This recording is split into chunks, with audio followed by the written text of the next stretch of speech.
કેમ છો દોસ્તો? ચાલો તો આપણે 12મું ધોરણ ચેપ્ટર નંબર 7 પી વિભાગના તત્વો, તો હવે એમની અંદર આપણે આગળ જઈએ. બીજો લેક્ચર જે છે, તો હવે આપણે આજે જોવાનું છે સમૂહ 15ના તત્વોની ઓક્સિડેશન અવસ્થાની માહિતી.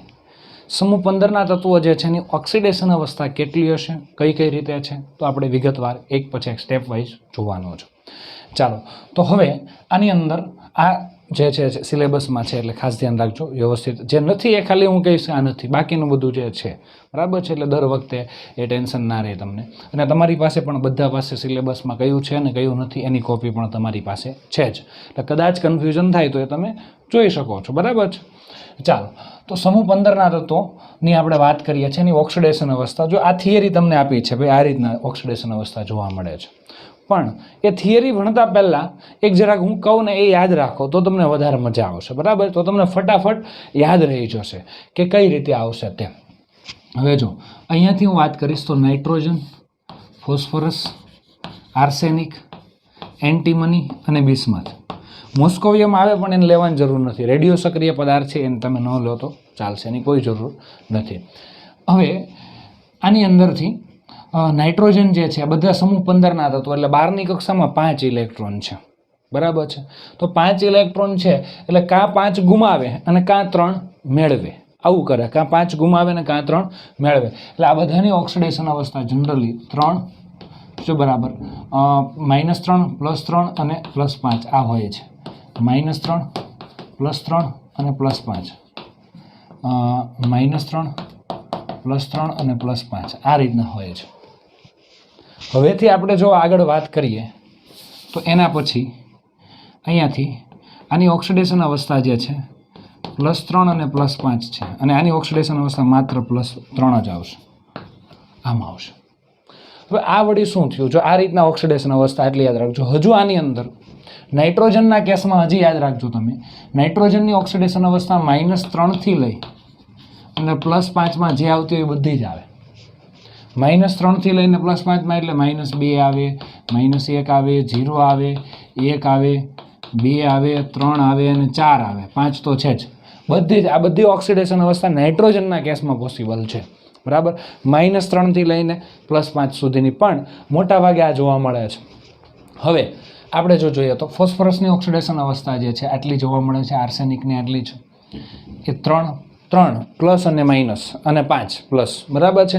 આ બેમાં સરખી જ છે. પછી આમાં 3 અને 5 અને આમાં ખાલી 3. હવે આની અંદર તમે જોઈ શકો છો કે નિષ્ક્રિય યુગ્મ અસરના કારણે ઉપરથી નીચે તરફ જઈએ તો આની ઓક્સિડેશન અવસ્થા +3 જ છે. નિષ્ક્રિય યુગ્મ અસરના કારણે આ તમને ખબર હોવી જોઈએ. નિષ્ક્રિય યુગ્મ અસર એટલે શું એ તમને ખબર છે. આની અંદર જો આની સામાન્ય ઇલેક્ટ્રોન રચના આની શું થશે? 2s2 2p 3 3s2 3p3 4s2 4p3 અને 5s2 5p3 અને 6s2 6p3. હવે કદાચ આ 3 ઇલેક્ટ્રોન 5 ઇલેક્ટ્રોન 12ની કક્ષામાં 5 ઇલેક્ટ્રોન છે, પણ 5 ગુમાવે તો સ્થાયી થાય. પણ કદાચ 3 ઇલેક્ટ્રોન ગુમાવે, કદાચ આ ખાલી આ 3 ઇલેક્ટ્રોન જ ગુમાવે, આ 3 ઇલેક્ટ્રોન જ ગુમાવે, બરાબર. તો અહીંયા 2 ઇલેક્ટ્રોન વધે છે, નિષ્ક્રિય યુગ્મ વધે છે, બરાબર છે. તો પણ સ્થાયી થઈ જાય. ખાલી કેટલા ગુમાવે? 3 જ ગુમાવે, 5 નહીં ગુમાવે, ખાલી 3 જ ગુમાવે તો પણ સ્થાયી થશે. કેમ કે અહીંયા ખાલી 2 ઇલેક્ટ્રોન યુગ્મ વચ્ચે એસ કક્ષકમાં, એટલે પણ સ્થાયી થઈ શકે છે. અને નિષ્ક્રિય યુગ્મ અસર કહેવાય. પણ આ જે +3 ઓક્સિડેશન અવસ્થા એટલે ખાલી 3 જ ગુમાવે, બરાબર છે, 5 નથી ગુમાવવા, તો એવી શક્યતા નીચે તરફ જાઓ તેમ વધારે થાય. અહીંયા નહીં થાય. અહીંયા મોટા ભાગે +5 ઓક્સિડેશન અવસ્થાની એ વધારે સ્થાયી હશે. +5 છે, -3 છે, આ વધારે સ્થાયી હશે નાઇટ્રોજન અને ફોસ્ફરસના કેસમાં. આ બધી આ બાબતો યાદ રાખવાની છે, બરાબર છે. આવી બધી ડિસ્કસ કરેલી હોય, ટાઈમ આપેલો હોય તો તમને યાદ રહે, બાકી યાદ રહે નહીં. એટલા માટે જોજો, બરાબર. તો ઉપરથી નીચે તરફ જઈએ તો તેમ તમે જોઈ શકો છો 5 નીકળતો જાય છે, આ નીકળી ગયો, અને -3 પણ નીકળતો જાય. એટલે -3ની સ્થાયીતા પણ ઘટે અને +5ની પણ ઘટે. વધે કોની? +3ની સ્થાયીતા વધે. અને એનું એક રીઝન એવું છે નિષ્ક્રિય યુગ્મ અસર. નિષ્ક્રિય યુગ્મ અસર, બરાબર છે. આ તમે આગળ પણ ભણી ગયા છો. આગળનું 11મું ધોરણ જે છે એની અંદર પી વિભાગના તત્વો છે એની અંદર પણ ભણી ગયા છો, બરાબર છે. તો આ નિષ્ક્રિય યુગ્મ અસર તમને પરફેક્ટ ખબર જ છે. આ મેં જરાક ઇન્ફોર્મેશન આપી દીધી. ચાલો તો હવે તમે વાત કરો તો તમને વધારે મજા આવશે. ચાલો હવે તમારે લખાણમાં શું આપવાનું? આ તત્વોની સામાન્ય ઓક્સિડેશન અવસ્થા જનરલી કેટલી હોય છે? -3 +3 અને +5 હોય છે. -3 અને +5 ઓક્સિડેશન અવસ્થાની સ્થાયીતા નીચે તરફ જતા ઘટે છે. -3 અને +5 ની સ્થાયીતા નીચે તરફ જઈએ તેમ ઘટે છે. આ સ્થાયીતા નીચે તરફ જતા ઘટે છે. બરાબર છે. અને -3 ઓક્સિડેશન અવસ્થાની સ્થાયીતા, ઓકે, એટલે કે બિસ્મથ જે છે એની અંદર, બિસ્મથની અંદર -3 તો ભાગ્યે જ જોવા મળે, નથી જોવા મળતું એમ કહીએ તો એ ચાલે, કેમ કે ઇલેક્ટ્રોન મેળવી નહીં શકે, કદ મોટું થઈ જાય ને. નાઇટ્રોજન છે એ 3 ઇલેક્ટ્રોન મેળવી લેશે. કેમ કે એનું કદ જે છે એ નાનું છે ને વિદ્યુત ઋણતા વધારે છે, એટલે મેળવી લેશે, એટલે -3 થશે. પણ બિસ્મથ જે છે એ -3 બનાવવું મુશ્કેલ છે, કેમ કે કદ મોટું છે. એટલે અહીંયા લખી શકો બિસ્મથ -3 ઓક્સિડેશન અવસ્થા ભાગ્યે જ જોવા મળે. કેમ કે એ જે છે એનું કદ મોટું છે, એટલે ઇલેક્ટ્રોન મેળવવાની શક્યતા ઓછી, એટલે -3 ની સ્થાયીતા અને +5 ની સ્થાયીતા ઘટે છે. બિસ્મથનું +5 ઓક્સિડેશન અવસ્થાવાળું સંયોજન એક જ છે, BiF5. BiCl5 શક્ય નથી, Cl5 શક્ય નથી. એટલે આ ખાસ ધ્યાન રાખજો, પરીક્ષામાં આવું પૂછી શકે છે, કયું શક્ય છે કયું નથી. તો આવા સ્પેશિયલ આપ્યા હોય ને એમાંથી પૂછી શકે છે. એટલે આ ખાસ ધ્યાન રાખો. બિસ્મથ છે એની +5 ઓક્સિડેશન અવસ્થાવાળું BiF5 ઓક્સિડેશન અવસ્થા ધરાવતું એક જ માત્ર સંયોજન સ્થાયી છે, BiF5. BiCl5 શક્ય નથી, BiBr5 શક્ય નથી, BrI5 શક્ય નથી. કેમ કે આને ઇલેક્ટ્રોન ગુમાવવાના 5 ગુમાવવાના છે, તો સામે મેળવવાવાળો સ્ટ્રોંગ જોઈએ, પ્રબળ વિદ્યુત ઋણતાવાળો જોઈએ. તો એવું કામ એક ક્લોરીન જ કરી શકે. ક્લોરીનની વિદ્યુત ઋણતા વધારે છે, પણ એટલી બધી નથી કે 5 ઇલેક્ટ્રોન બૂચ મારી શકે. બરાબર ને? એટલે આ રીતે તમે ધ્યાન રાખજો. સમૂહમાં નીચે તરફ જતા +3 ઓક્સિડેશન અવસ્થાની સ્થાયીતા વધે છે, +3 ની સ્થાયીતા વધે છે. આ વાત થઈ ગઈ. બરાબર છે. ચાલો, નાઇટ્રોજન અને ઓક્સિજન સાથે જોડાય. નાઇટ્રોજન જ્યારે ઓક્સિજન સાથે જોડાય, બરાબર છે, ત્યારે ઓક્સિડેશન અવસ્થા બધી જ હોઈ શકે. જો આ બધું આ ઢગલાબંધ વાત કરી દીધી. 5 હોય, +5 હોય. ઓક્સિજન ઇલેક્ટ્રોન મેળવશે એટલે આ ગુમાવશે, એટલે 1 2 3 4 5 બધી જ હશે. 1 થી 5 સુધી બધી જ હશે ઓક્સિડેશન અવસ્થા. ઓકે, 5 મોટા ભાગે 5 હશે, બરાબર, પણ આ હશે 1 હશે, 2 હશે, 3 હશે, +3 પણ લખી શકો છો. બરાબર છે. અને 5 પણ હશે. મોટા ભાગે આ +3 ની શક્યતા ઓછી છે, આ વધારે હોય છે. હવે નાઇટ્રોજન એ હેલોજન સાથે જોડાય ત્યારે +5 ઓક્સિડેશન અવસ્થા દર્શાવતું નથી. ખાસ ધ્યાન રાખજો, નાઇટ્રોજન હેલોજન સાથે જોડાય ત્યારે +5 ઓક્સિડેશન અવસ્થા દર્શાવતું, ઓક્સિજન સાથે જોડાય ત્યારે થાય છે, પણ હેલોજન સાથે જોડાય ત્યારે +5 ઓક્સિડેશન અવસ્થા દર્શાવતું નથી. કારણ કે એની અંદર ડી કક્ષક એ નથી, એટલે ખાલી ડી કક્ષક નથી. જોકે આની અંદર એટલું મહત્વ આ ડી કક્ષકવાળું નથી, પણ બીજું ડી કક્ષકવાળું મહત્વ હમણાં હું તમને સમજાવું છું. અને આની અંદર તો ખાસ જે છે ને હેલોજન છે, ઇલેક્ટ્રોન યુગ્મને વધારે ખેંચી નથી શકતો. બરાબર છે. એ બિસ્મથ જે છે એ ફ્લોરિન સાથે જોડાય ત્યારે ગુમાવે છે, પણ આ નાઇટ્રોજનની વાત છે. નાઇટ્રોજન હેલોજન સાથે જોડાય ત્યારે +5 ઓક્સિડેશન અવસ્થા દર્શાવતું નથી. એટલે NCl5 ને આવું જોવા મળશે જ નહીં તમને. NCl5, NF5 આવું જોવા મળશે જ નહીં તમને. આ એક જ જોવા, આની અંદર F હોય તો જ જોવા મળશે આમ. બરાબર છે. આ ખાસ ધ્યાન રાખજો, આવા સંયોજન જોવા મળતા નથી. અને કેટલાક ઓક્સો એસિડ સંયોજનોમાં પણ ફોસ્ફરસ 1 અને 4 ઓક્સિડેશન અવસ્થા ધરાવે. એટલે ફોસ્ફરસની ઓક્સિડેશન અવસ્થા -3 +3 અને +5 છે, પણ ક્યારેક કોઈ કેસમાં 1 અને 4 પણ ધરાવે છે. 1 અને 4 ઓક્સો એસિડમાં. ઓક્સો એસિડનું ઉદાહરણ તમને ખબર હોય તો આ P ડબલ બોન્ડ O, અહીંયા H, અહીંયા H અને અહીંયા OH. આ H3PO2 જે છે હાઇપોફોસ્ફરસ એસિડ છે. આમાં ફોસ્ફરસનું ઓક્સિડેશન અંક +1 થાય. બરાબર છે. આ ઓક્સો એસિડ છે. જો આ ઓક્સિજન છે OH સ્વરૂપે હોય તો ઓક્સો એસિડ છે, તો આની અંદર ફોસ્ફરસનું ઓક્સિડેશન અંક +1 છે. એટલે આવા કોઈ કેસ હોય તો એની અંદર પણ ફોસ્ફરસ જે છે એની આ ઓક્સિડેશન અવસ્થા છે, પણ ઓક્સો એસિડમાં 1 અને 4 પણ ઓક્સિડેશન અવસ્થા પોસિબલ હોઈ શકે છે. બરાબર. એટલે આવી બધી બાબતો તમારે યાદ રાખવાની છે. હજુ બાકી જ છે, હજી પાછી આપણે લઈએ છીએ. ચાલો તો હવે આપણે આની અંદર જોઈએ આગળ કે નાઇટ્રોજન અને ફોસ્ફરસની વિદ્યુત ઋણતા વધુ હોવાથી -3 ચોક લઈ લો, -3 ઓક્સિડેશન અવસ્થાની સ્થાયીતા વધારે છે. જો આપણે ફરી એક વખત હું અહીંયા લખી નાખું, નાઇટ્રોજન, ફોસ્ફરસ, આર્સેનિક, એન્ટીમની અને બિસ્મથ. આની અંદર મોટા ભાગે કોમ્પિટિશન આ બેની -3 ઓક્સિડેશન અવસ્થા વધુ સ્થાયી છે. એનું રીઝન એવું છે, -3 ક્યારે હોય? ઇલેક્ટ્રોન મેળવવાના છે, અને ઇલેક્ટ્રોન મેળવવા માટે વિદ્યુત ઋણતા વધારે હોવી જોઈએ. એટલે નાઇટ્રોજન અને ફોસ્ફરસની વિદ્યુત ઋણતા બધા કરતાં વધારે છે. એટલા માટે એની -3 ઓક્સિડેશન અવસ્થા વધારે થાય છે, પછી ધીમે ધીમે સ્થાયીતા ઘટતી જાય છે -3ની, તમને ખબર છે. અને બીજું કે હવે ડી કક્ષકના અભાવના કારણે નિષ્ક્રિય યુગ્મ અસર નબળી જોવા મળે, નિર્બળ ન જોવા મળે નહીં, નિર્બળ થવાથી +5 ઓક્સિડેશન અવસ્થાની સ્થાયીતા વધારે છે. એટલે કે આની ઓક્સિડેશન અવસ્થા +5 તો છે જ, આની +5 છે, બરાબર છે, આની -3 છે, +5 છે, +3 પણ છે, +3 પણ છે, +3 છે, આની +5 છે, પણ આની +3 છે, અને આની માત્ર +3 છે. એનું કારણ કે +5 જે છે આમાં +3 વધુ જોવા મળે છે, +5 ઓછી જોવા મળે છે. એનું રીઝન એવું છે કે આની અંદર +3 ઓક્સિડેશન અવસ્થા એટલે નિષ્ક્રિય યુગ્મ અસર થાય છે.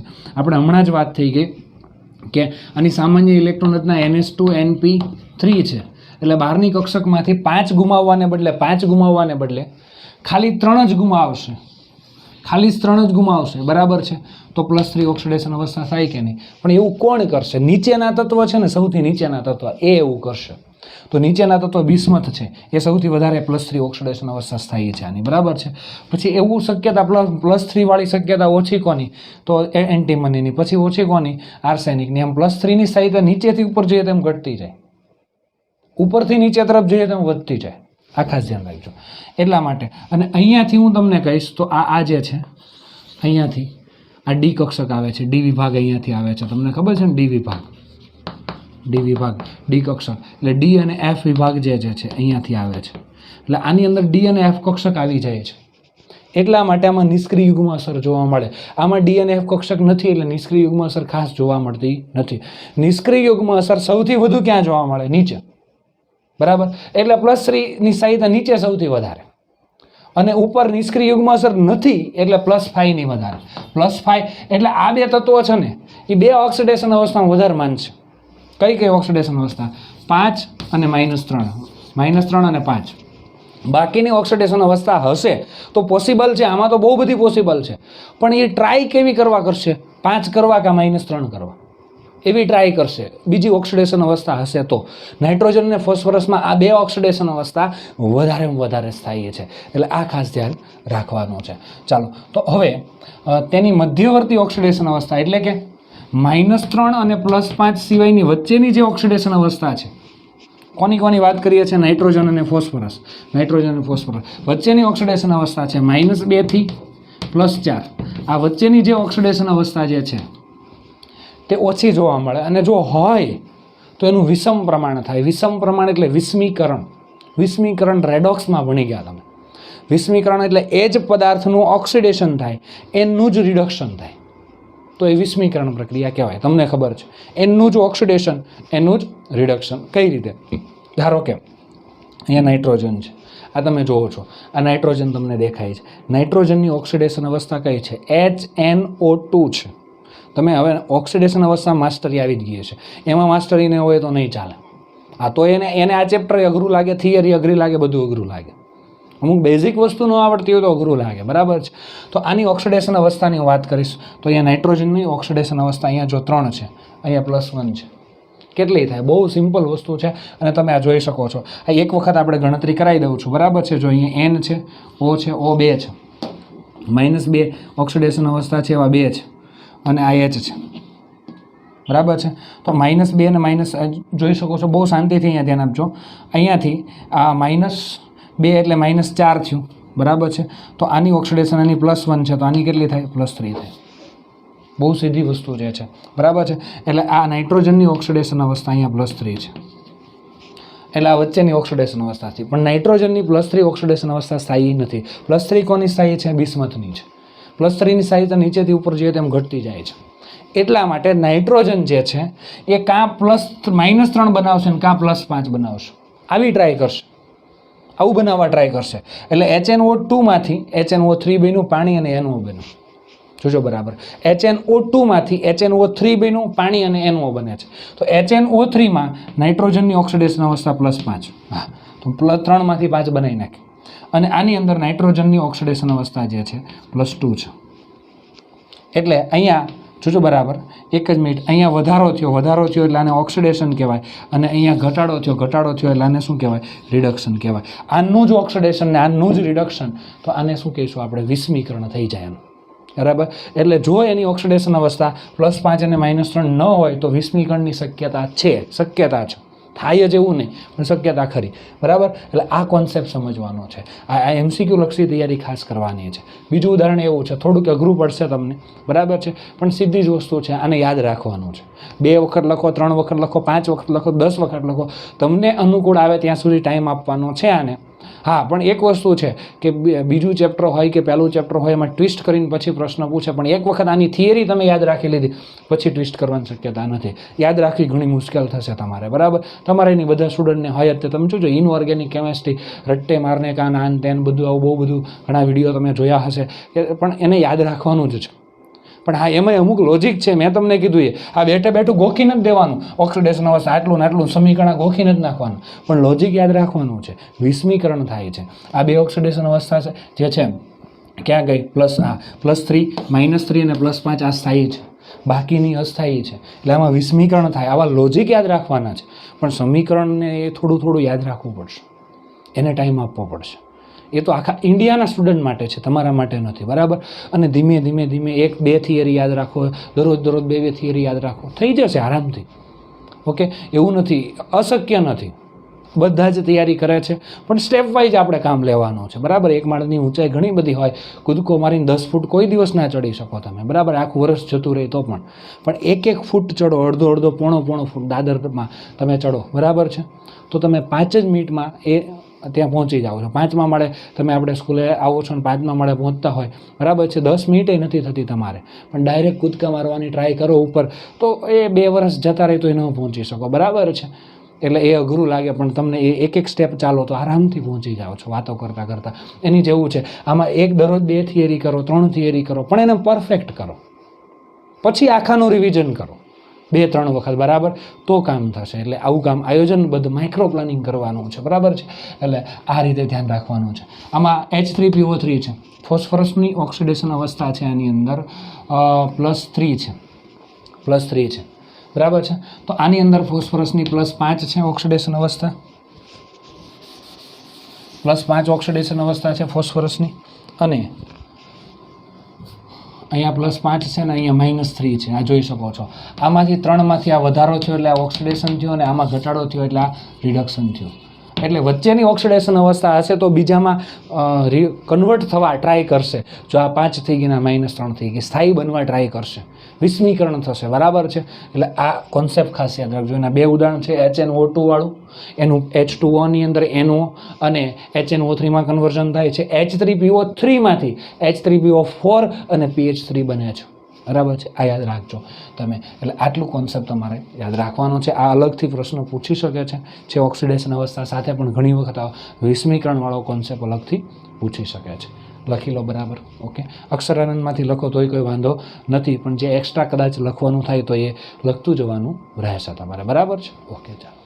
ચાલો તો એના પછી એક છે ને લોજિકલ પ્રશ્ન છે.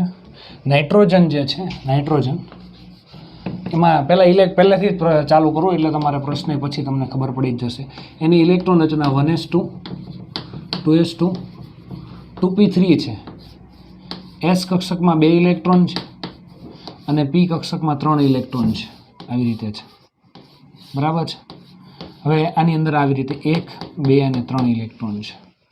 આવી રીતે છે. હવે નાઇટ્રોજનની અંદર જોજો, બરાબર ધ્યાન આપજો. આ રીતે છે.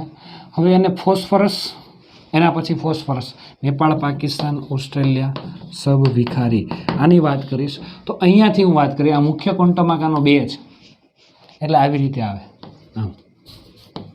આ પહેલી કક્ષા, આ બીજી કક્ષા. અહીંયા 1s આવે, અહીંયા 2s આવે અને અહીંયા 2p આવે. બરાબર છે. SP અને D, 2D, D કક્ષક શક્ય જ નથી. એટલે 2D શક્ય નથી, તમને ખબર છે. એટલે 2D કક્ષક ક્યારે આવશે જ નહીં. બરાબર છે. અહીંયા S છે ને અહીંયા P છે. એટલે નાઇટ્રોજન પાસે S કક્ષક અને P કક્ષક એટલે આટલું જ છે, બીજું વધારે કાંઈ છે નહીં. એટલે નાઇટ્રોજનની સંયોજકતા 3 છે. અહીંયા 3 ઇલેક્ટ્રોન કોઈ પણથી ગમે ત્યાંથી જોડાય છે અને જોડાઈને 3 સંયોજકતા છે. કાં 3 ઇલેક્ટ્રોન મેળવે છે કાં 5 ગુમાવે છે +5 ઓક્સિડેશન અવસ્થા, કાં સહસંયોજક બંધ બનાવે છે, આ તમને ખબર છે. એટલે એની સંયોજકતા 3 છે. નાઇટ્રોજનની સંયોજકતા 3 છે, તમને ખબર છે. આ રીતે આપેલો છે. કોન્સેપ્ટ તમે એમાંથી જોઈને થિયરી લખી નાખજો, પણ સમજવું આમાંથી બહુ જરૂરી છે. ખાલી એટલું લખી નાખો તો તમને નહીં સમજાય, એટલા માટે વાત છે. ઓકે, Na3 નાઇટ્રોજનની સંયોજકતા 3 છે. પણ ક્યારેક કોઈ કિસ્સામાં નાઇટ્રોજન ઉપર એક અબંધકારક ઇલેક્ટ્રોન યુગ્મ છે. આ 1, 2 ને 3 આ ઇલેક્ટ્રોન છે. આ એક અબંધકારક ઇલેક્ટ્રોન યુગ્મ, એટલે એનું દાન કરે છે તો NH4+ આવું બનાવે છે. એટલે એની સંયોજકતા 4 થઈ. એટલે 4 સાથે નાઇટ્રોજન જોડાઈ શકે છે વધુમાં વધુ. જો અહીંયાથી એક H જોડાય આ ઇલેક્ટ્રોન યુગ્મનું આમ દાન થઈને, પણ એ 5 સાથે ક્યારેય જોડાઈ નહીં શકે, ક્યારેય પણ નહીં જોડાઈ શકે. એનું રીઝન એવું છે કેમ, બાકીના તત્વો 5 સંયોજકતા ધરાવે છે. એટલે કે ફોસ્ફરસ નાઇટ્રોજન જે છે એ NH3 હોય, ફોસ્ફરસનો pH3 હોય, 3 સાથે જોડાય. પણ ફોસ્ફરસ 6 સાથે જોડાઈ શકે છે. આ બધા 6 સાથે જોડાઈ શકે. કેમ? આની ઇલેક્ટ્રોન રચના શું છે તમે જોઈ શકો છો. નિયોન આવે, નિયોન સુધી 10 ઇલેક્ટ્રોન, અહીંયા 6 ભરી ગયો એટલે 10 થઈ ગયા. પછી શું આવે? 3s2 3p3 આમ આવે. જોજો આમ છે. હવે અહીંયા 3s2 3p3. હવે એટલે આની 3 સંયોજકતા તો છે જ, 3 સંયોજકતા તો છે જ, પણ આ ઉપરાંત બીજા સાથે પણ જોડાઈ શકે છે. કેમ કે આ પી કક્ષકના 3 પ્રકાર છે, એ તો છે જ. આ પી કક્ષકના 3 પ્રકાર, આ 2. પછી 3D પણ શક્ય છે. હવે 3D અહીંયા આમ 3D છે, 3Dમાં ભલે ઇલેક્ટ્રોન નથી, આમ છે. પી કક્ષકના 3 પ્રકાર છે. 3D કક્ષક અહીંયા હોય જ છે. આના મુખ્ય ભરાયેલી ભલે નથી, ખાલી છે 1, 2, 3, 4 અને 5. અહીંયા 3D કક્ષક જે છે એ છે તો ખરી જ, ખાલી ખરી 1, 2, 3, 4, 1, 2, 3, 4 અને 5 કક્ષક થઈ ગઈ. એટલે ખાલી છે 3D કક્ષક, ભરાયેલી નથી. બરાબર? હા, એટલે તમે એમ કહી શકો ફોસ્ફરસ પાસે ડી કક્ષક છે ખરી, છે. હા, ડી કક્ષક ભરાયેલી ક્યાંથી સ્ટાર્ટ થાય? તો અહીંયાથી, અહીંયા, કારણ કે 3D અહીંથી ભરાય, અહીંયા 4D ભરાય, અહીંયા 5D ભરાય. પણ હા, ફોસ્ફરસ પાસે ડી કક્ષક છે ખરી, ભલે ખાલી છે, ભરાયેલી નથી પણ ખાલી છે. પણ નાઇટ્રોજન પાસે ડી કક્ષક ખાલી પણ નથી, કેમ કે 2D તો શક્ય જ નથી, એટલે આ છે જ નહીં. એટલે નાઇટ્રોજનની સંયોજકતા 3 છે. જ્યારે ફોસ્ફરસની સંયોજકતા અને એનાથી નીચેના તત્વોની સંયોજકતા 3 કરતાં વધારે થાય. કેમ? કઈ રીતે હું તમને સમજાવું. S કક્ષકમાં 2 ઇલેક્ટ્રોન, 1, 2 અને 3. ગમે ત્યાંથી ગામમાંથી ઇલેક્ટ્રોન મેળવા તો વધીને આ નાઇટ્રોજન કેટલા મેળવી શકે? 3. બરાબર છે. પણ આ 3 મેળવી શકે એ ઉપરાંત, એટલે 3 સાથે ફોસ્ફરસ જોડાય એ ઉપરાંત વધારે જોડાવાનું થયું તો હા જોડાઈ શકે. કેમ કે આની પાસે ઇલેક્ટ્રોન યુગ્મ અહીંયા સમાવવા માટે જગ્યા છે, ખાલી ડી કક્ષક છે આની પાસે. એટલે વધારે ઇલેક્ટ્રોન ક્યાંકથી મેળવવાના થયા. ફોસ્ફરસ ધારો કે આમ થયું, ફોસ્ફરસ છે એ 3 ફ્લોરિન સાથે જોડાયો, આવી રીતે 3 સાથે જોડાયો, એટલે આ 3 ઇલેક્ટ્રોન પૂરાઈ ગયા. હજુ વધારે સાથે જોડાવાનું થાય તો હા જોડાઈ શકે. કેમ કે એ બીજા ફ્લોરિનમાંથી આવતા ઇલેક્ટ્રોન, બહારથી આવતા ઇલેક્ટ્રોન આમાં સમાવી શકાય ડી કક્ષકમાં. એટલે એ જે છે F અને F. ફોસ્ફરસ ખરેખર 6 ફ્લોરિન સાથે 6 સાથે જોડાઈ શકે છે. એટલે આવી રીતે લખાય PF6-. કેમ કે ફોસ્ફરસની ઓક્સિડેશન અવસ્થા +5 તો હોય જ છે. બરાબર છે. અને હજુ ફોસ્ફરસ +5 છે અને ફ્લોરિનની એકની -1 છે, એવા 6 થયા એટલે -6 થયા, એટલે ઓલ ઓવર -1 આવે છે. પણ ટૂંકમાં આની પાસે ખાલી ડી કક્ષક છે, એટલે ગામમાંથી ઇલેક્ટ્રોન આવ્યા હોય તો અહીંયા જગ્યા છે ગોઠવવા માટેની, એટલે બીજા વધારે પરમાણુ સાથે જોડાઈ શકે છે. એટલે કે આ નીચેના તત્વો જે છે એની પાસે ડી કક્ષક હોવાથી અહીંયા 3D ભરાયેલી હશે તો 4D ખાલી હશે, અહીંયા 4D ભરાયેલી હશે તો 5D ખાલી હશે, અહીંયા 5D ભરાયેલી છે તો 6D ખાલી છે. પણ એની પાસે ડી કક્ષક છે ખરી ખાલી, બહારથી ઇલેક્ટ્રોન યુગમાં આવે તો સ્વીકારવા માટે. એટલે એનાથી નીચેના તત્વો એની સંયોજકતા 4થી વધારે હશે. નાઇટ્રોજનની સંયોજકતા માત્ર કેટલી છે? 4 જ. વધીને 4, રેગ્યુલર 3, પણ વધીને 4, એનાથી વધારે નહીં. જ્યારે ફોસ્ફરસ, આર્સેનિક, એન્ટીમનીની 4થી વધારે, 3 હોય એને કરતાં વધારે ને 6 સુધી હોઈ શકે, 4થી વધારે હોઈ શકે છે. બરાબર? આ કોન્સેપ્ટ જે છે બહુ જ ઇમ્પોર્ટન્ટ છે અને ખાસ તમે ધ્યાન રાખજો અને અક્ષરાનંદમાંથી જોઈને લખી નાખજો. બરાબર છે? ચાલો તો હવે એક મોસ્ટ ઇમ્પોર્ટન્ટ, પરીક્ષામાં ઘણી વખત પૂછાતો એવો પ્રશ્ન જે છે આમાંથી એમસીક્યુ પણ ઘણી વખત પૂછાઈ જાય છે. થિયરી શક્યતા ઓછી છે, પણ એમસીક્યુ બહુ વધારે વખત પૂછાઈ જાય છે. થિયરી ન પૂછાય એવું ન કહી શકાય, એની અંદર પૂછાઈ જાય, બરાબર છે સિલેબસમાં છે જ, રાખેલો જ છે. એટલે એમસીક્યુ શક્યતા ઘણી વધારે છે. એટલે પહેલાં એમસીક્યુ લક્ષી તૈયાર કરજો અને પછી થિયરી લક્ષી. એટલે ઘણી વખત આને આ થિયરી તૈયાર કરતાં વાર લાગશે તમારે. બીજી થિયરી જે તૈયાર થઈ જશે એના કરતાં ઓક્સિડેશન આંકવાળી થોડીક ડિફિકલ્ટ છે, બરાબર છે. ભૌતિક ગુણધર્મ તો એ સહેલા હતા પણ સિલેબસમાં નથી, બરાબર છે. આ અમુક વસ્તુ અઘરીથી કાઢી નાખી છે, બહુ અઘરીથી. પ્રાપ્તિશન નથી છે અઘરા, બરાબર, યાદ રાખવા, સીધા જ ગોખવાના જ, પણ એ કાઢી નાખે તો એ સારું છે. પણ આ સિલેબસમાંથી નથી કાઢ્યું એ પણ સારું છે. એનું રીઝન એવું છે કે આમાંથી પણ JEE નીટમાં ઘણી વખત પ્રશ્નો પૂછાય છે. શાંતિથી ભણવાનું છે. ચાલો, તો હવે પહેલાંથી તમને એવું કીધું છે કે નાઇટ્રોજન તત્વ તેના નાના કદ, આ ત્રણ વસ્તુ ખાસ યાદ રાખવાની: નાનું કદ, ઊંચી વિદ્યુત ઋણતા અને ઊંચી આયનીકરણ એન્થાલ્પીના કારણે, ઓકે, અને ડી કક્ષકોની અભાવના કારણે તે બીજા તત્વો કરતાં અલગ પડે છે. તમને ખબર છે નાઇટ્રોજન, ફોસ્ફરસ, આર્સેનિક, એન્ટીમની અને બિસ્મથ આ સમૂહના એક જ સમૂહના તત્વો હોય તો એના ગુણધર્મો સરખા હોય, પણ નાઇટ્રોજનના ગુણધર્મ આ સમૂહના અન્ય તત્વો કરતાં અલગ છે. એનું રીઝન એવું છે, એનું મેઇન કારણ, પહેલું જ કારણ, આ નાઇટ્રોજન આ બધા કરતાં અલગ પડે છે થોડો. એનું રીઝન પહેલું જ નાનું કદ છે બધા કરતાં, વિદ્યુત ઋણતા બધા કરતાં વધારે છે, આયનીકરણ એન્થાલ્પી ઊંચી છે બધા કરતાં. એ મેઇન 3 રીઝન. અને આમાં ડી કક્ષક નથી. આમાં ડી કક્ષક છે, ભરાયેલી ભલે નથી પણ ખાલી તો ખાલી છે તો ખરી ને. 3D કક્ષક આવે ને અહીંયા 2D આવે, પણ 2D શક્ય નથી. એટલે અહીંયા 3D, બરાબર છે, 4D અહીંયાથી આ રીતે જે છે. એટલે આ રીતે આ જે છે અલગ પડે છે. એનું રીઝન આ છે. નાઇટ્રોજન તેની સાથે નાના કદ અને વધુ વિદ્યુત ઋણતા ધરાવતા તત્વ એટલે કે કાર્બન અને ઓક્સિજન સાથે પી પાઈ બંધ બનાવે છે. હવે વધુ વિદ્યુત ઋણતા તો નાઇટ્રોજન કરતાં ઓક્સિજનની વધારે હોય, કાર્બનની ન હોય. પણ પી પાઈ બંધ કેમ બનાવે છે એ બહુ અગત્યની વસ્તુ છે. એટલે કે ટૂંકમાં નાઇટ્રોજન છે ને પી પાઈ બંધ બનાવે છે, બાકીના તત્વો પી પાઈ બંધ બનાવતા નથી. એ પી પાઈ બંધ શું છે એ ખરેખર હું તમને એમ કહી દઈશ કે ધારી લો કે નાઇટ્રોજન જે છે અને ઓક્સિજન વચ્ચે આમ ડબલ બોન્ડ છે, તો આ શું હશે ખરેખર? એક તો સિગ્મા બંધ છે નાઇટ્રોજન જે છે, બરાબર છે. આ કક્ષક જે છે એ આ સિગ્મા બંધ છે, બરાબર છે. આ ઓક્સિજન અને આ વચ્ચે સિગ્મા બંધ છે. આ એક સિગ્મા છે, બીજો પાઈ છે. તો પાઈ બંધ કઈ રીતે બને છે? આ નાઇટ્રોજનની પી કક્ષક અને આની પી કક્ષક, બરાબર છે, એકબીજાને સમાંતર જોડાય છે અને પાઈ બંધ બનાવે છે. તો નાઇટ્રોજનની પી કક્ષક અને ઓક્સિજનની પી કક્ષક બંનેએ પાઈ બંધ બનાવ્યો એટલે એને પી પાઈ બંધ કહેવાય. કયો બંધ કહેવાય? નાઇટ્રોજનની પી કક્ષક, ઓક્સિજનની પી કક્ષક બંને પાઈ બંધ બનાવ્યો તો એને પી પાઈ બંધ કહેવાય. એટલે નાઇટ્રોજન જે છે એ ઓક્સિજન સાથે, કાર્બન સાથે, બરાબર છે, N અને C જોડાયા હોય, C ટ્રિપલ બોન્ડ N હોય સાયનાઇડની અંદર, ખબર છે. આ સિગ્મા બંધ છે, આ પાઈ બંધ છે, આ પાઈ બંધ છે. તો કાર્બનની પી કક્ષક અને નાઇટ્રોજનની પી કક્ષક બે જોડાઈને પાઈ બંધ બનાવે છે, પી પાઈ બંધ બનાવે છે.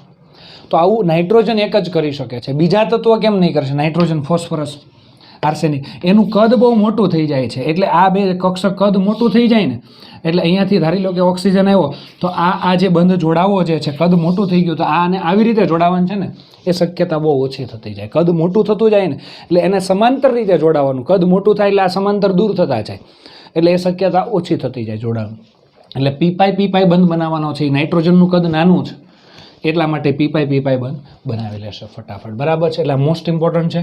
નાઇટ્રોજન જે એ પી પાઈ બંધ બનાવે છે, જ્યારે બાકીના તત્વો, અન્ય તત્વો કોણ? આર્સેનિક, ફોસ્ફરસ, આર્સેનિક, એન્ટીમની પી પાઈ બંધ બનાવતા નથી. ખાસ ધ્યાન રાખજો, બનાવતા નથી. આ મોસ્ટ ઇમ્પોર્ટન્ટ છે, પરીક્ષામાં પૂછાય એવું છે, બરાબર. નાઇટ્રોજનની અંદર ટ્રિપલ બંધ છે. નાઇટ્રોજન જે છે, નાઇટ્રોજન અને નાઇટ્રોજન વચ્ચે ટ્રિપલ બંધ છે અને N2 અણુ સ્વરૂપે હોય છે, દ્વિપરમાણવી અણુ સ્વરૂપે. જ્યારે બાકીના બધા બહુપરમાણવી અણુ સ્વરૂપે. આપણે ભૌતિક ગુણધર્મ જોયું તો યાદ હોય તો નાઇટ્રોજન દ્વિપરમાણવી અણુ સ્વરૂપે હોય, જ્યારે બાકીના તત્વો બહુપરમાણવી અણુ સ્વરૂપે હોય. આ એક મુદ્દો પણ અહીંયા એડ કરી દેવો તમારે, બરાબર છે. એ પણ અલગ જ છે ને. આ બે જ પરમાણુ ભેગા હોય, જ્યારે બાકીના બધા તત્વોના બહુપરમાણવી સ્વરૂપે હોય. અને નાઇટ્રોજન અને નાઇટ્રોજન વચ્ચે ટ્રિપલ બંધ હોય છે, જ્યારે બાકીના બધા તત્વો વચ્ચે સિંગલ બંધ હોય છે. Nepal, Pakistan, Australia, antimony, bismuth, બરાબર છે. આ બધા સિંગલ બંધ હોય છે. અને નાઇટ્રોજનની બંધન ઉર્જા એટલા માટે જ વધારે છે, કેટલી છે? 941 કિલો જૂલ પ્રતિ મોલ. આ ખાસ ધ્યાન રાખજો. અને જ્યારે બાકીના તત્વો ફોસ્ફરસ, આર્સેનિક, એન્ટીમની અને બિસ્મથ એકલ બંધ સ્વરૂપે હોય છે. નાઇટ્રોજનમાં ત્રિબંધ હોય છે, જ્યારે બાકીના તત્વોમાં એકલ બંધ હોય છે. નાઇટ્રોજનની બંધન એન્થાલ્પી 941 કિલો જૂલ પર મોલ હોય છે. 0.4 યાદ ન રાખો તો ચાલશે, બરાબર છે. નાઇટ્રોજન એકલ બંધ. હવે આ બંધન ઉર્જા, આ 3 બંધની બંધન ઉર્જા છે, અને આ એકની જ, એટલે આ બંધન ઉર્જા વધારે હોય. પણ એવું તમને કહી દે, નાઇટ્રોજનનો એકલ બંધ અને ફોસ્ફરસનો એકલ બંધ, તો આ બંધન ઉર્જા ઓછી. આ 3 બંધ હતા એટલે બંધન ઉર્જા વધારે. પણ નાઇટ્રોજન વચ્ચે સિંગલ બંધ અને ફોસ્ફરસ વચ્ચે સિંગલ બંધ, તો કઈ બંધન ઉર્જા ઓછી થશે? તો આ ઓછી થશે. કેમ? કે આનું કદ નાનું છે. કદ નાનું એવું છે ને, આનું કદ થોડુંક મોટું છે, બરાબર. આનું કદ નાનું છે એટલે ઇલેક્ટ્રોન વચ્ચે અપાકર્ષણ થશે. અબંધકારક ઇલેક્ટ્રોન છે ને, એટલે અપાકર્ષણ થશે, એટલે આ બંધ જલ્દી તૂટી જશે. એટલે નાઇટ્રોજન પર રહેલા, જોજો, નાઇટ્રોજન NN બંધની એ PP બંધ કરતાં નબળો છે, બંધન ઉર્જા ઓછી છે. કારણ કે નાઇટ્રોજન પર રહેલા અબંધકારક ઇલેક્ટ્રોન યુગ્મ વચ્ચે અપાકર્ષણ થાય, એટલે નાઇટ્રોજન સિંગલ બંધ હોય તો એ નબળો છે, બરાબર છે, ફોસ્ફરસ કરતાં. જ્યારે ટ્રિપલ બોન્ડ જે છે એ પ્રબળ છે, બરાબર. એટલે આ ખાસ ધ્યાન રાખવાનું છે. એના પછીનો છેલ્લો મુદ્દો, હજી આની નીચે લખાણ આવતું હતું પણ મારે જગ્યા જોતી હતી એટલે લખ્યું નહોતું.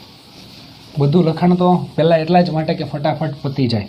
જો આટલું બધું લખી દીધું છે તો પણ એટલો ટાઈમ જાય છે, બરાબર છે. નહીં તો તમારો વિડીયો આના કરતાં ડબલ થાય. ચાલો, નાઇટ્રોજનની સંયોજકતા માત્ર 4 છે. આ ભણી ગયા આપણે. કેમ? આની પહેલાં જ, કેમ કે નાઇટ્રોજનની સંયોજકતા બહુ મસ્ત રીતે લીધું હતું, પહેલાં ડિટેલમાં લઈ લીધું હતું, મને ખબર હતી. ત્યારે આખું એટલું બધું વ્યવસ્થિત નહીં લઈ શકાય. નાઇટ્રોજનની સંયોજકતા 3 ખરેખર હોય, પણ વધુ કેટલી છે? 4 છે.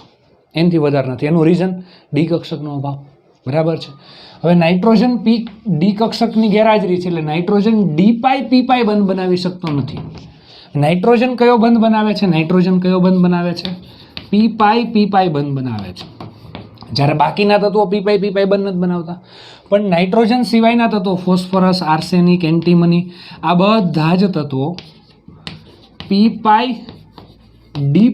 અથવા D∅ બંધ બનાવે છે. એટલે કે આ બધા તત્વો પાસે ડી કક્ષક છે, આની પાસે ડી કક્ષક છે. એટલે થાય શું ખબર? આમાંથી કોઈ પણ એક તત્વ લઈ લઈએ, ધારો કે ફોસ્ફરસ લઈ લીધું, તો એની પાસે આ ફોસ્ફરસ લઈ લીધું, એની પાસે ડી કક્ષક છે, તો ફોસ્ફરસની ડી કક્ષક, અને વચ્ચે ધાતુ સાથે સંકીર્ણ સંયોજન બનાવે છે. આપણે સંકીર્ણ સંયોજન બની ગયા, તો તમને ખબર છે એ સંકીર્ણ સંયોજન બનાવે ત્યારે આ ઇલેક્ટ્રોન યુગ્મનું દાન કરે છે અને ધાતુ તત્વ ઇલેક્ટ્રોન મેળવે છે, બરાબર છે. તો ત્યારે ધાતુની ડી કક્ષક ભાગ ભજવતી હતી, તમને ખબર છે. તો આ ડી, અને આને દાન કર્યું તે આ ડી, એમની વચ્ચે પાઈ બંધ બને છે, આ D∅ બંધ, બરાબર છે. એટલે આને D∅ બંધ કહેવાય.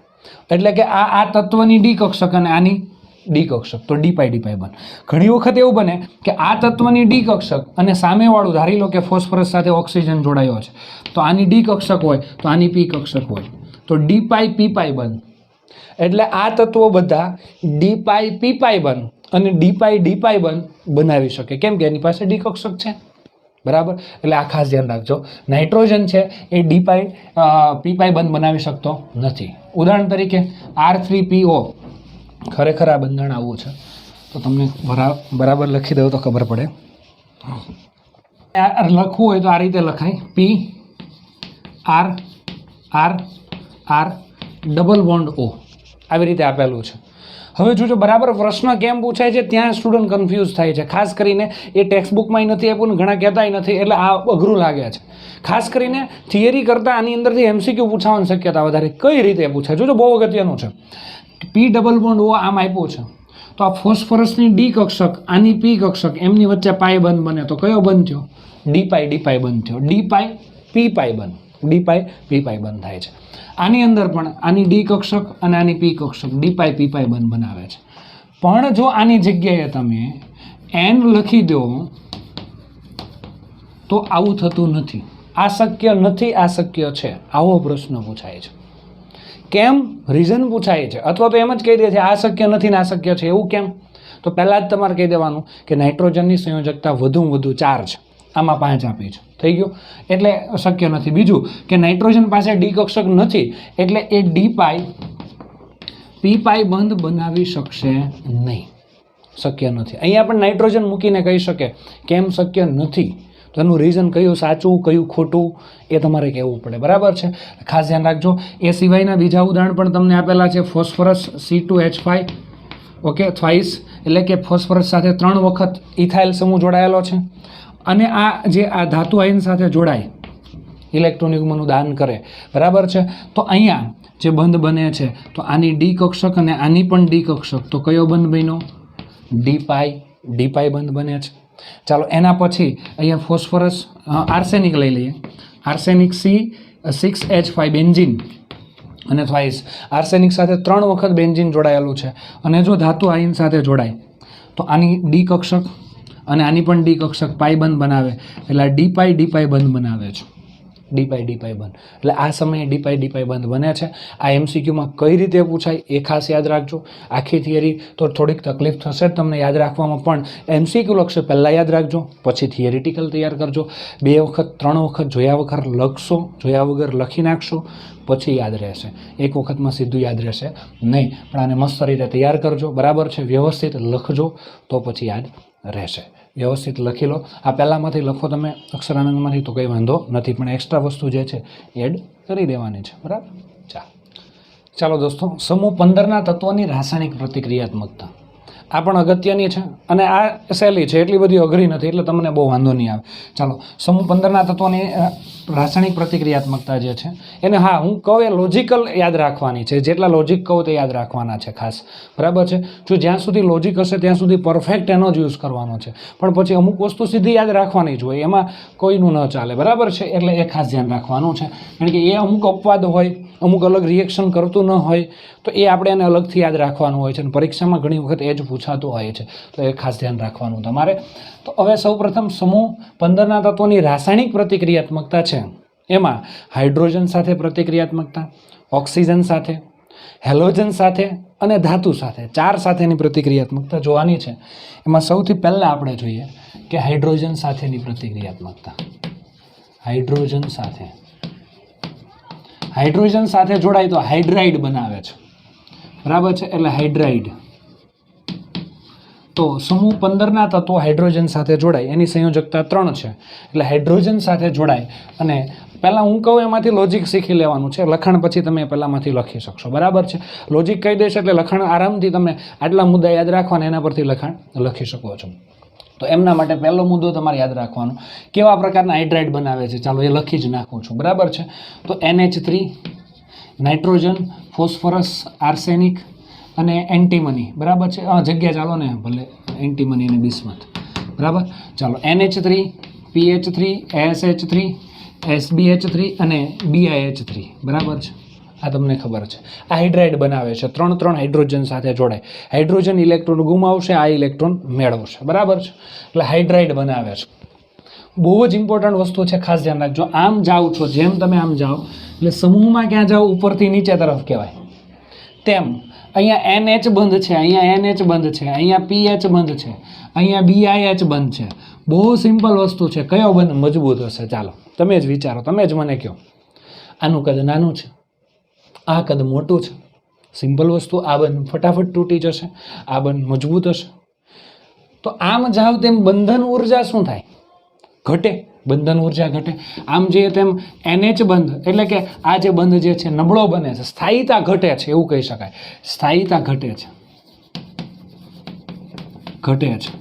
આમ જઈએ તેમ બંધન ઉર્જા ઘટે છે, બંધન ઉર્જા ઘટે છે. બીજું એક લોજિક તારણ કાઢો. બંધન આમ જાય તેમ બંધન ઉર્જા ઘટે છે. H+ ફટાફટ મુક્ત થાય છે. આમાં H+ મુક્ત થાય છે, એના કરતાં આ જે છે આમાં H+ ફટાફટ, આમાં આ H+ મુક્ત કરે એના કરતાં H+ ફટાફટ મુક્ત કરશે. H+ ફટાફટ મુક્ત કરે છે, બરાબર છે. એટલે જોજો બરાબર બંધન ઉર્જા ઘટે એટલે પોતે H+ મુક્ત કરશે. H+ મુક્ત કરે, જે પદાર્થ H+ મેળવે અને H+ મુક્ત કરે, ઓક્સિડેશન અને રિડક્શન આવે છે, બરાબર છે. એટલે પોતાનું ઓક્સિડેશન થાય અને બીજાનું રિડક્શન કરશે. એટલે બીજાને H+ મળશે એટલે બીજાનું રિડક્શન થશે, બરાબર છે. એટલે રિડક્શન કરતાની પ્રબળતા આમ જઈએ તેમ વધે, કેમ કે H ફટાફટ ગુમાવે ને, તેમ રિડક્શન કરતાની પ્રબળતા વધે છે. આમ જાઓ તેમ રિડક્શન કરતાની પ્રબળતા વધે છે. આ ખાસ ધ્યાન રાખજો. BiH3 પ્રબળ, સૌથી વધુ પ્રબળ, આ બધામાં પ્રબળ રિડક્શન કરતા છે. ખાસ ધ્યાન રાખજો. અને બહુ સિમ્પલ વસ્તુ, H+ ગુમાવે એટલે થોડીક એસિડિક તામની વાત થઈ ગઈ, પણ આ બધા બેઝ છે તો આની બેઝિકતા વધારે થાય. આમ જાઓ તમે H+ ગુમાવે છે, જલ્દી ગુમાવી દે છે, એટલે H+ ગુમાવે એટલે એસિડિકતા કહેવાય ખરેખર, પણ આ તો બેઝ છે. પણ આની અંદર H+ પકડી કોણ રાખે છે વધારે, મેળવી H+ મેળવે તેને બેઝ કહેવાય. એટલે H+ પકડી કોણ રાખે વધારે, બરાબર છે, એમોનિયા. એટલે આની બેઝિકતા વધારે. એટલે આ બેઝિકતાનો ક્રમ છે NH3 PH3 અને BiH3. આ જે છે બેઝિકતાનો ક્રમ છે, આ ખાસ ધ્યાન રાખજો. આમ જાઓ તમે બેઝિકતા ઘટે છે, બસ પતી ગયો. આટલા કોન્સેપ્ટ યાદ રાખવાના છે અને લખાણ સ્વરૂપે લખી દેવાનું છે, બરાબર છે. હા, પણ એમોનિયા જે છે અહીંયાથી આમ જાઓ તેમ સ્થાયીતા ઘટે. જો 3 સંયોજકતા ધરાવે એટલે હાઇડ્રાઇડ નીચે પ્રમાણે છે, કહી દેવાનું NH3 PH3 AS3 BH3. NH બંધની સ્થાયીતા ઘટે છે એટલે બંધ જે છે આ સ્થાયીતા ઘટે, બંધન ઉર્જા ઘટે છે. રિડક્શન કરતાની પ્રબળતા વધે છે. BiH3 સૌથી પ્રબળ રિડક્શન કરતા છે અને બેઝિક પ્રબળતા ઘટે. સૌથી પ્રબળ બેઝ કોણ છે? એમોનિયા છે. નીચે તરફ જાઓ છો તેમ ઉત્કલન બિંદુ વધે છે. આ most important ammonia PH3 ASH3 BiH3 SBH3 આવશે અને BiH3. નીચે તરફ જઈએ છે તેમ ઉત્કલન બિંદુ વધે છે. ખાસ ધ્યાન રાખજો. અને ગલન બિંદુ પણ વધે છે. ઉત્કલન બિંદુ ને ગલન બિંદુ વધે છે. એટલા માટે નીચે તરફ જઈએ તેમ વધે છે, તો નીચેથી ઉપર જઈએ તેમ ગલન બિંદુ અને ઉત્કલન બિંદુ ઘટે.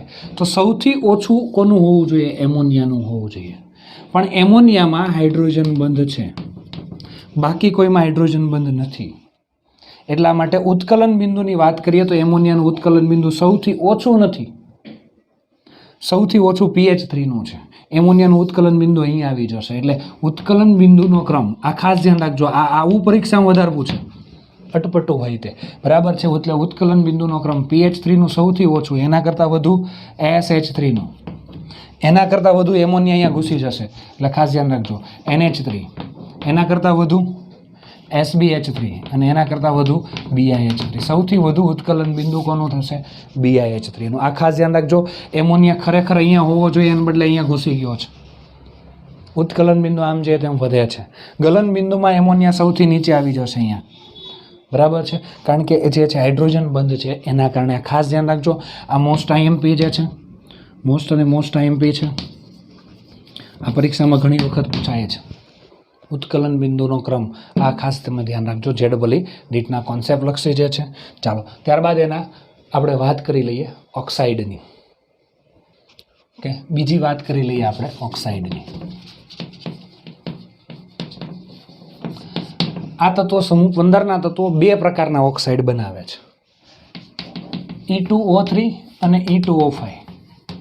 2 પ્રકારના ઓક્સાઇડ બનાવે છે. કયા પ્રકારના? ચાલો લખી દઈએ અહીંયા. P2O3, પહેલાં નાઇટ્રોજન બાકી રહી ગયો, N2O3, P2O3, AS2O3, SB2O3, Bi2O3. પછી N2O5, P2O5,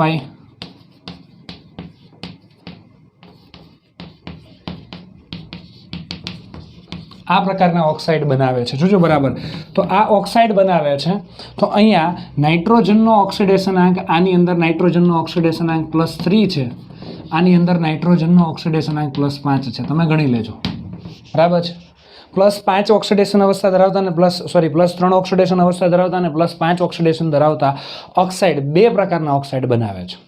એમાંથી તમારે ખાસ વાત કરવાની છે, +3 ઓક્સિડેશન અવસ્થા કરતા +5 ઓક્સિડેશન અવસ્થાવાળા ઓક્સાઇડ વધુ સ્થાયી છે, બરાબર છે. અને બીજી વાત ખાસ કે આ ઓક્સાઇડ જે છે ને નાઇટ્રોજન અને ફોસ્ફરસના ઓક્સાઇડ જે છે એ એસિડિક છે. આ ઓક્સાઇડ ઉભય ગુણધર્મી છે અને આ ઓક્સાઇડ જે છે એ બેઝિક છે. આ ખાસ ધ્યાન રાખજો. આ પણ B2O5 આ એક ઓક્સાઇડ જે છે ને એ એસિડિક આવે છે, આપણે વાત થઈ ગઈ છે, પણ આની અંદર તમને બેઝિક આપ્યું છે, પણ આ જે છે ઓક્સાઇડ જે છે ને એ બેઝિક આવશે. આ ઓક્સાઇડ એસિડિક, પણ અત્યારે તમને એમ કહી દીધું છે કે +5 નાઇટ્રોજન અને ફોસ્ફરસના ઓક્સાઇડ એસિડિક છે, આર્સેનિક અને એન્ટીમનીના ઓક્સાઇડ ઉભય ગુણધર્મી છે, અને આ ઓક્સાઇડ કેવા છે? બેઝિક છે. આવું તમને ટેક્સ્ટ બુકમાં કહી દીધું જે છે, પણ રેગ્યુલરલી આ ઓક્સાઇડ જે છે એ એસિડિક, અરે આ જે ઓક્સાઇડ એસિડિક આવે છે અને આ બેઝિક આવે છે. બરાબર છે? એટલે ખાસ ધ્યાન રાખજો. તમને તો આમ જ પૂછશે, આવા અલગ અલગ નહીં પૂછે. નાઇટ્રોજનના ઓક્સાઇડ, ફોસ્ફરસના ઓક્સાઇડ એસિડિક, આ બે ઓક્સાઇડ ઉભય ગુણધર્મી, આ ઓક્સાઇડ બેઝિક આવશે. ચાલો, આ રીતે છે, આ યાદ રાખવાનું છે. ચાલો હવે આપણે જોઈ લઈએ ક્લોરાઇડ એના. અરે ક્લોરાઇડ નહીં, હેલાઇડ. ઓક્સાઇડ પછી હવે ત્રીજી વાત આપણે કરીએ હેલાઇડ સંયોજનો. હેલાઇડ, આ હેલાઇડ કેવા પ્રકારના ધરાવે છે? બે પ્રકારના હેલાઇડ ધરાવે છે. EX3 અને EX5 પ્રકારના હેલાઇડ ધરાવે છે. બરાબર છે? EX3 અને EX5 એટલે કે નાઇટ્રોજન NX3. બરાબર છે? ત્યારબાદ અહીંયા ફોસ્ફરસ હોય તો PX3 અને PX5 એમ બે પ્રકારના હેલાઇડ ધરાવે. ફોસ્ફરસ, આર્સેનિક, એન્ટીમની અને બિસ્મથ, આ બધા જ નાઇટ્રોજન જે છે, જોજો બરાબર, EX3 અને EX5 પ્રકારના બે પ્રકારના હેલાઇડ ધરાવે. નાઇટ્રોજન જે છે, નાઇટ્રોજન પેન્ટા હેલાઇડ ધરાવતો નથી. કેમ? કે ડી કક્ષક નથી. આ ખબર જ છે, ડી કક્ષકનો અભાવ છે. બરાબર છે? આ બે વસ્તુ છે.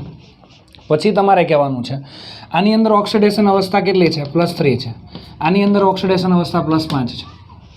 એટલે +3 ઓક્સિડેશન અવસ્થા કરતા +5 ઓક્સિડેશન અવસ્થાવાળા હેલાઇડ વધુ સહસંયોજક છે. આ ખાસ ધ્યાન રાખવાનું છે. વધુ સ્થાયી છે ને વધુ સહસંયોજક છે. +3 ઓક્સિડેશન અવસ્થા કરતાં +5 ઓક્સિડેશન અવસ્થા, એટલે બે વસ્તુ છે. ફોર એક્ઝામ્પલ PCl3 અને PCl5 બે બને છે, પણ વધુ સહસંયોજક કયા? PCl5. આ ખાસ ધ્યાન રાખજો. ખ્યાલ આવ્યો? એવી જ રીતે SCl3 અને Cl5 બંને પોસિબલ બને છે, પણ નાઇટ્રોજનના કેસમાં પેન્ટા હેલાઇડ શક્ય નથી, ટ્રાય હેલાઇડ જ છે. અને ટ્રાય હેલાઇડમાં NH3માં બરાબર છે એક જ સ્થાયી છે, NF3, માત્ર એક જ સ્થાયી છે, બાકી બધા જ અસ્થાયી છે. તમને પ્રશ્ન આવો પૂછશે, NCl3 સ્થાયી છે? નહીં. NBr3 સ્થાયી છે? નહીં. NCl5 સ્થાયી છે? નહીં. NF5 સ્થાયી છે? નહીં. આવા પ્રશ્ન પૂછશે. આ ખાસ ધ્યાન રાખજો. અને NF3 જે છે, NF3 પછી અહીંયા PCl5 આવે, પછી અહીંયા PCl3 આવે. બરાબર છે? PCl5 તો આવશે જ, પણ 3ની વાત છે. HCl3 આવે. તો આ એક જ સહસંયોજક છે, બાકી બધા આયનીય છે. કેવા છે? આયનીય છે. બરાબર છે? એટલે આ ખાસ ધ્યાન રાખજો. આ જે છે સહસંયોજક જે છે ગુણધર્મ ધરાવે છે, એ સિવાયના બધા જ જે છે એ આ ગુણધર્મની તમારે ખાસ ધ્યાન રાખવાનું છે. આ સહસંયોજક જે છે ને આ આયનીય ગુણધર્મ બધા ધરાવે છે. તો આટલી વસ્તુ તમારા અપવાદ સાથે યાદ રાખવાની છે. +3 કરતાં +5 વધુ સ્થાયી છે, એ મોસ્ટ ઇમ્પોર્ટન્ટ છે. અને આ સૌથી વધારે મોસ્ટ, NF3 જે છે એક જ સ્થાયી ઓક્સાઇડ દર્શાવે છે, બાકીના બધા અસ્થાયી છે. ઓક્સાઇડ નહીં પણ હેલાઇડ. હવે હેલાઇડ પછી ધાતુ સાથેની પ્રક્રિયા ફટાફટ આપણે જોઈ લઈએ. ધાતુ સાથેની પ્રક્રિયા 5મું, આ 3જું અને 4થું છે. ધાતુ સાથે બહુ મસ્ત કામ છે. બરાબર છે? નાઇટ્રોજન, ફોસ્ફરસ, આર્સેનિક, એન્ટીમની અને બિસ્મથ. હવે આની સાથે કેલ્શિયમ જોડાશે એટલે Ca3N2, Ca3P2. અહીંયા બેમાં કેલ્શિયમ, એકમાં સોડિયમ Na3 આવશે, કેમ કે આની -3 છે, આ -3 છે. કેલ્શિયમનો +2 છે, એટલે સંયોજકતા મારે વર્ણન કરવાની જરૂર નથી, એ મોટા થઈ ગયા એટલે. બરાબર છે? પછી અહીંયા તમારે લેવાનું છે ઝીંકનો વારો, એટલે Zn3, આ 2, અને અહીંયા લઈ લેવાનું મેગ્નેશિયમ, Mg3B2. આનું નામ કેલ્શિયમ નાઇટ્રાઇડ, કેલ્શિયમ નાઇટ્રાઇડ, બરાબર છે. આનું નામ કેલ્શિયમ ફોસ્ફાઇડ, ફોસ્ફાઇડ ફોસ્ફાઇડ છે, ખાસ ધ્યાન રાખજો. ડ આવે છે એટલે એમાં ઓક્સિજન ન હોય. અને પછી સોડિયમ આર્સેનાઇડ, સોડિયમ આર્સેનાઇડ, અને આની અંદર આવશે ઝિંક એન્ટીમોનાઇડ, ઝિંક એન્ટીમોનાઇડ, અને અહીંયા આવશે મેગ્નેશિયમ બિસ્મુથાઇડ, બિસ્મુથાઇડ, મેગ્નેશિયમ બિસ્મુથાઇડ. એટલે આ રીતે ધાતુ સાથેની પ્રક્રિયા આવશે. સહેલી છે, બરાબર છે. એટલે 4 સાથેની પ્રક્રિયા મસ્ત અને પરફેક્ટ યાદ રાખવાની છે, બરાબર છે. રાસાયણિક પ્રક્રિયા હાઇડ્રોજન સાથે, ઓક્સાઇડ એટલે હાઇડ્રાઇડ, ઓક્સાઇડ, હેલાઇડ અને ધાતુ સાથેની પ્રક્રિયા, બરાબર છે. આ મોસ્ટ ઇમ્પોર્ટન્ટ છે, પરીક્ષામાં પૂછાય તેવી છે. એટલે બરાબર પ્રિપેર કરજો. ઓકે, ચાલો આપણે અહીંયા રાખીએ. ચાલો, થેન્ક યુ.